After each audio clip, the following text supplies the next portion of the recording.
아마샤가 에돔 사람들을 죽이고 돌아올 때에 세일 자손의 신들을 가져와서 자기의 신으로 세우고 그것들 앞에 경배하며 분향한지라. 그러므로 야훼께서 아마샤에게 진노하사 한 선지자를 그에게 보내시니 그가 이르되 저 백성의 신들이 그들의 백성을 왕의 손에서 능히 구원하지 못하였거늘 왕은 어찌하여 그 신들에게 구하나이까 하며, 선지자가 아직 그에게 말할 때에 왕이 그에게 이르되 우리가 너를 왕의 모사로 삼았느냐 그치라 어찌하여 맞으려 하느냐 하니, 선지자가 그치며 이르되 왕이 이 일을 행하고 나의 경고를 듣지 아니하니 하나님이 왕을 멸하시기로 작정하신 줄 아노라 하였더라. 아멘. 할렐루야. 오늘 또 하나님께서 저 여러분들에게 은혜를 부어주시고 오늘 말씀을 통하여 깊은 깨달음과 도전을 주실 줄로 믿습니다. 오늘 함께 은혜 받으실 제목은 하나님의 은혜를 깨달은 사람은 망하지 않습니다. 하나님의 은혜를 깨달은 사람은 망하지 않습니다 라는 제목으로 함께 말씀을 나누고자 합니다. 오늘 역대하 25장을 우리가 보고 있는데요, 역대하 25장은 한 사람에 대한 이야기로 되어 있습니다. 여러분 잘 아시다시피 오늘 본문 말씀에 읽었듯이 한 왕이 나오는데 아마샤라고 하는 왕에 대한 이야기입니다. 아마샤 왕은 남유다 왕국의 9번째 왕이지요. 아마샤의 아버지가 요아스 왕이죠. 어렸을 때 왕이 된 다음에 성전을 수리했고, 그러나 안타깝게 마지막에는 하나님 앞에 신실하게 서 있지 못했던 왕이 아버지인데, 그 아버지 요아스가 반역자들에게 의해서 암살을 당하자 아마샤가 9번째 왕으로 이제 등극하게 되고 남유다를 다스리게 되었습니다. 오늘 역대하 25장 1절 말씀 성경을 보시면 1절 말씀을 보니까 아마샤가 왕위에 오를 때의 나이가 25세라라고 기록하고 있습니다. 25살에 왕이 돼서 29년간을 통치했다라고 성경을 말씀하고 있습니다. 오늘 역대하 25장은 아마샤 왕에 대한 한 왕에 대한 이야기를 담고 있는데 크게 세 가지로 구분해서 우리에게 알려주고 있습니다. 첫 번째는 아마샤에 대한 이야기, 또 두 번째는 아마샤가 그래도 하나님의 말씀에 순종했던 이야기, 세 번째는 하나님으로부터 벗어나서 타락하고 결국 멸망당한 이야기를 오늘 역대하 25장에서 우리에게 알려주고 있습니다. 처음에 아마샤는 그래도 하나님 앞에 정직하게 행했던 왕이다 라고 기억하고 있는데, 오늘 25장 역대하 25장에서는 두 가지를 우리에게 말씀해 주고 있습니다. 첫 번째는 아마샤가 그래도 하나님 앞에 정직했던 왕이었던 것은 율법을 준행한 왕이었다. 하나님의 말씀에 순종했던 율법을 준행했던 왕이었다라고 기록하고 있어요. 아버지가 반역자들에게 의해서 처형을 당했잖아요. 암살을 당했잖아요. 그래서 아마샤가 왕권이 굳건하게 선 다음에 아버지의 대적들을 청산합니다. 대부분 왕의 역사들이 그렇지 않습니까? 그래서 반역자들을 처형하면서, 그 당시에는 원래 반역자들을 처형할 때 우리 옛날 우리 조선시대에도 뭐 삼족을 멸한다 그랬듯이 그의 자녀들까지 가족들까지 전부 다 처형해도 될 만한 분위기였지만, 아마샤는 그렇게 하지 않고 하나님의 말씀에 의해서, 하나님의 율법에 의해서 당사자들만 처형하는 일을 행하게 됩니다. 3절 4절을 한번 보시면 그렇게 기록하고 있습니다. 그의 나라가 굳게 섬에 그의 부왕을 죽인 신하들을 죽였으나 그들의 자녀들은 죽이지 아니하였으니, 왜 죽이지 아니했느냐? 이는 모세의 율법책에 기록된 대로 함이라 라고 말씀하고 있습니다. 그러니까 아마샤가 마음이 착해서가 아니라 아마샤가 다 없애고 싶겠죠. 그런데 그럼에도 불구하고 하나님께서 율법으로 명하신 일을 벗어나지 않기 위해서 당사자들만 처형을 하고 그 자녀들은 죽이지 않았다라고 성경은 기록하고 있습니다. 이게 아마샤가 했던 잘한 일이죠. 하나님의 율법을 준행했던 왕이었다라는 것입니다. 두 번째는 뭐냐? 하나님의 사람, 하나님이 보내신 선지자의 말에 순종했던 왕이었다라고 기록하고 있어요. 오늘 아마샤가 그 일 이후에 에돔을 치려고 군사를 징집하거든요. 에돔은 항상 남유다를 괴롭혔던 나라였어요. 남유다 바로 아래 붙어 있어가지고 굉장히 힘들게 했던 나라가 에돔입니다. 그래서 이 에돔, 골칫거리 에돔을 정벌하고자 군사를 모집했어요. 그래서 남유다 백성들 30만 명을 모집합니다. 근데 가만히 생각해 보니까 30만 명 갖고는 좀 모자랐다고 생각이 들었는지 아마샤가 북쪽 이스라엘, 그때는 이스라엘이 남과 북으로 갈려 있었는데 북쪽 이스라엘에서 10만 명을 거액의 돈을 들여가지고 고용을 합니다. 용병을 구한 것이죠. 도합 40만 명을 가지고 에돔을 치려고 하고 있을 때에 하나님께서 한 선지자를 보내셔가지고 아마샤에게 이렇게 얘기합니다. 북쪽 이스라엘 백성들 데려가지 마라. 남쪽 유다 백성들하고만 데려가라. 왜냐하면 하나님은 능히 도우시기도 하고 능히 패하기도 하시는 분인데 네가 하나님을 의지해야지 왜 사람의 생각으로 수가 적은 것 같아서 북쪽 이스라엘의 10만 명을 그것도 돈을 들여가지고 용병을 사서 전쟁을 하려고 하느냐. 하나님께 전부 다 맡기고 하나님의 도우심을 구하라, 이런 말이죠. 그랬더니 이 아마샤가 그 말씀대로 순종했습니다. 10절을 한번 같이 보겠습니다. 성경을 보시면서 아마샤가 이에 에브라임에서 자기에게 온 군대를 나누어 그들의 고향으로 돌아가게 하였더니 그 무리가 유다 사람에게 심히 노하여 분연히 고향으로 돌아갔더라.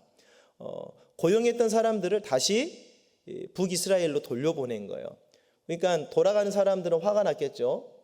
전쟁하자고 돈 들여서 채용돼서 왔는데 그냥 다시 가라고 하니까 화가 난 것이죠. 그럼에도 불구하고 아마샤는 하나님의 사람 선지자의 말을 순종하고 그대로 행합니다. 이 말대로 행한 이 아마샤는 에돔과의 전쟁에서 승리를 얻게 되는데 소금골짜기에서 세일산 사람 10,000명을 쳐 죽이고 또 사로잡은 자 10,000명도 처형하면서 대승리를 거두게 되었습니다. 모든 것이 하나님의 은혜로 얻은 승리였습니다. 율법을 준행했고 하나님의 사람 선지자의 말에 순종해서 하나님께서 은혜를 베푸신 것이지요. 하나님께서는 아마샤에게 에돔과의 전쟁에서 승리로 은혜를 덧입혀 주셨습니다. 그런데 이랬던 아마샤가 놀라운 일을 행합니다. 어떤 일입니까? 에돔을 정벌하고 남유다로 다시 돌아올 때에 세상에 이해할 수 없는 일을 한 것이지요. 그 에돔 지방에 있었던 우상들을 가지고 옵니다. 여러분 이해가 되십니까? 하나님의 은혜를 입고 율법을 준행했던 왕이었는데 자기 나라로 다시 돌아갈 때 우상을 가지고 다시 자기 나라로 가는 거예요. 그뿐만 아닙니다. 그 우상을 섬깁니다. 그리고 이 우상이 우리들의 신이다라고 공포하면서 아마샤가 이제 하나님을 떠나버린 삶을 살고 있는 거예요. 선지자 말에 순종했고 율법을 준행했던 왕이었지만 하나님의 은혜를 체험했던 왕이었지만 아마샤가 지금은 세일 자손들의 신들 우상 숭배를 하고 있는 것입니다. 14절입니다. 성경을 보시면 아마샤가 에돔 사람들을 죽이고 돌아올 때에 세일 자손의 신들을 가져와서 자기의 신으로 세우고 그것들 앞에 경배하며 분향했다라고 기록하고 있습니다. 우리는 이해할 수 없는 일을 지금 보고 있습니다. 아마샤가 도대체 왜 이런 일을 행했을까? 여러분 하나님의 말씀에 순종했던 왕이었고 선지자의 말에 순종했던 왕이었는데 돌변해가지고 우상을 섬기는 왕이 되었어요. 이게 도대체 이해가 되십니까?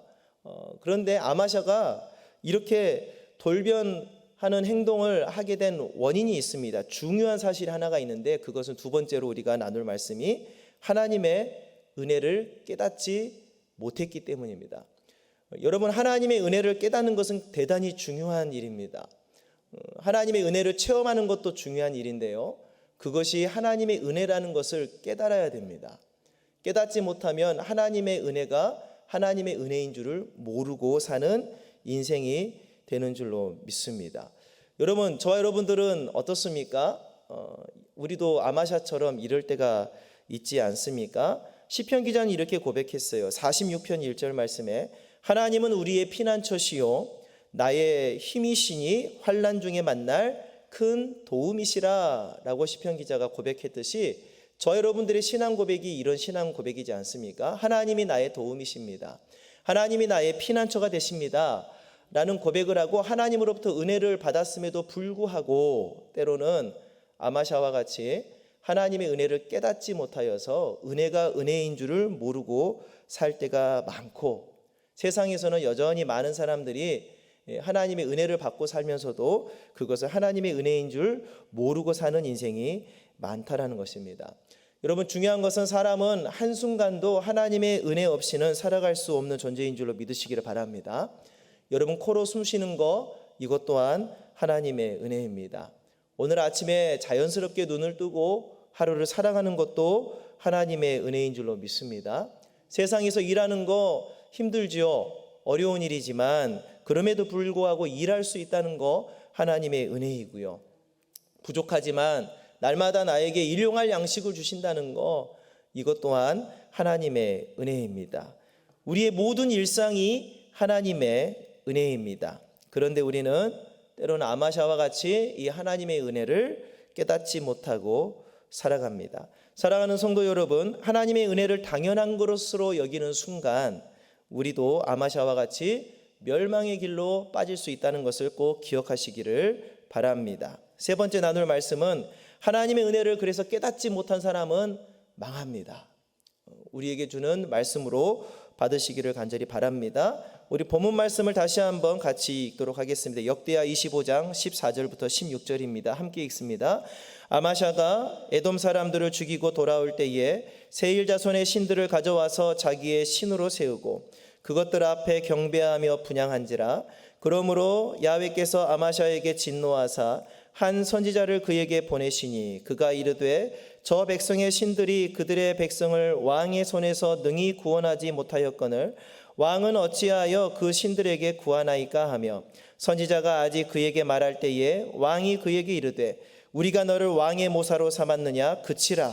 어찌하여 맞으려 하느냐 하니, 선지자가 그치며 이르되 왕이 이 일을 행하고 나의 경고를 듣지 아니하니 하나님이 왕을 멸하시기로 작정한 줄 아노라 하였더라. 오늘 본문 말씀인데요, 무슨 말이에요? 하나님의 은혜를 체험했던 왕 아마샤가 하나님의 은혜를 깨닫지 못하고 자기의 힘대로 살아가려고 하자 결국 망하게 되었다라는 것입니다. 여러분, 여러분의 삶 속에서 모든 것이 하나님의 은혜임을 깨닫는 귀한 은혜가 있으시기를 간절히 바랍니다. 하나님의 은혜를 깨닫지 못하면 망합니다. 시편 49편 20절 말씀에 이렇게 시편 기자가 찬양했습니다. 존귀하나 깨닫지 못하는 사람은 멸망하는 짐승 같도다 그랬어요. 깨달아야 됩니다. 깨닫지 못하면 멸망하는 짐승과 똑같다라는 것입니다. 아마샤는 에돔과의 전쟁에서 승리한 후에 의기양양해서 이제 자기 힘으로 살아보고자 이번에는 북이스라엘을 치려고 군사를 모집합니다. 그런데 북이스라엘 왕이 하나님의 말씀을 대변하듯이 이런 말을 하거든요. 오늘 성경을 보실까요? 성경 19절 말씀에 내가 에돔 사람을 쳤다고 내 마음이 교만하여 자긍하는도다. 내 궁에나 있으라. 어찌하여 화를 자초하여 너와 유다가 함께 망하고자 하느냐. 그랬더니 아마샤가 20절에 이렇게 기록합니다. 아마샤가 듣지 아니하였으니 라고 기록합니다. 결국 전쟁을 치르고요, 참패를 하고 맙니다. 22절입니다. 유다가 이스라엘 앞에서 패하여 각기 장막으로 도망한지라. 전쟁에서 져버렸어요. 에돔과는 승리했는데 하나님의 은혜를 깨닫지 못한 아마샤가 북이스라엘과 전쟁에서 져버렸습니다. 심지어는 아마샤가 사로잡히기까지 합니다. 왕이 사로잡혀갑니다. 23절입니다. 유다 왕 아마샤를 사로잡았다라고 기록합니다. 24절에서는 모든 금과 은과 그릇과 왕궁의 재물을 빼앗았다. 또한 백성들도 사로잡혀 갔다. 풍지박산이 난 것이죠. 결국 아마샤는 반역자들에게 아버지와 같이 똑같이 암살을 당하여 죽임을 당합니다. 27절입니다. 아마샤가 돌아서서 야훼를 버린 후로부터 예루살렘에서 무리가 그를 반역하였으므로 그가 라기스로 도망하였더니 반역한 무리가 사람을 라기스로 따라보내어 그를 거기서 죽게 했다. 결국 하나님의 은혜를 깨닫지 못한 아마샤, 하나님의 놀라운 은혜를 체험했음에도 불구하고 깨닫지 못한 아마샤는 그 결과가 결국 망하고 마는 인생이 되었습니다. 사랑하는 여러분, 하나님의 은혜를 입었으나 아마샤는 깨닫지를 못했습니다. 하나님의 은혜를 깨닫지 못한 아마샤는 망하게 되었습니다. 오늘 역대하 25장이 우리에게 주는 교훈은 어떤 교훈일까요? 아마샤 왕의 몰락 이야기인데, 이 몰락 이야기를 통해서 우리에게 주는 영적 교훈이 있습니다. 하나님의 은혜를 깨닫지 못한 성도는 아마샤와 같이 망할 수 있다는 것입니다. 그러나 우리에게 소망이 있는 것은 반면에 그 말을 뒤집으면 우리 네 번째로 나눌 말씀인데요, 하나님의 은혜를 깨달은 사람은 망하지 않는다입니다. 이 말씀이 여러분 마음 가운데 새겨지시기를 주의 이름으로 축복합니다. 우리는 깨달아야 됩니다. 하나님의 은혜를 깨닫는 인생이 되어야 됩니다. 여러분, 하나님의 자녀가 될 수 없는 죄인 중에 괴수였던 저 여러분들을 예수님의 십자가의 보혈로 씻어주시고 하나님의 거룩한 자녀가 되게 하셨다는 것을 깨달아야 됩니다. 이것을 깨닫지 못하면 망합니다.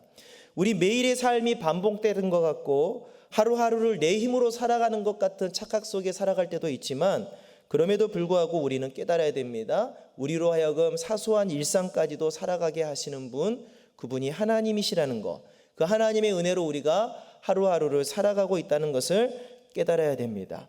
하나님의 은혜를 깨달아야 망하지가 않습니다. 하나님의 은혜를 깨달아야 복을 받고 생명을 누리게 되는 것입니다.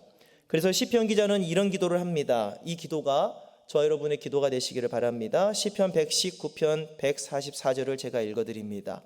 주의 증거들은 영원히 의로우시니 나로 하여금 깨닫게 하사 살게 하소서. 이게 시편 기자의 기도입니다. 여러분, 오늘 기도하실 때 하나님, 주님의 은혜를 깨닫게 하여 주옵소서. 그래서 내가 살게 하여 주시옵소서. 아마샤는 깨닫지 못하고 망했지만 하나님, 우리는 깨닫고 사는 인생이 되게 하여 주시옵소서. 사도 바울은 이런 고백을 합니다. 너무나 유명한 고백이지요. 고린도전서 15장 10절입니다. 그러나 내가 나 된 것은 하나님의 은혜로 된 것이니 내게 주신 그의 은혜가 헛되지 아니하여 내가 모든 사도보다 더 많이 수고하였으나 내가 한 것이 아니요 오직 나와 함께 하신 하나님의 은혜로라 라고 고백합니다. 여러분, 사도 바울과 같이 위대한 사역을 감당한 사람이 또 있을까요? 그럼에도 불구하고 사도 바울은 이거 내가 한 것이 아니다, 이것 또한 하나님께서 하신 것이다, 이것이 하나님의 은혜다라고 선포하고 있습니다.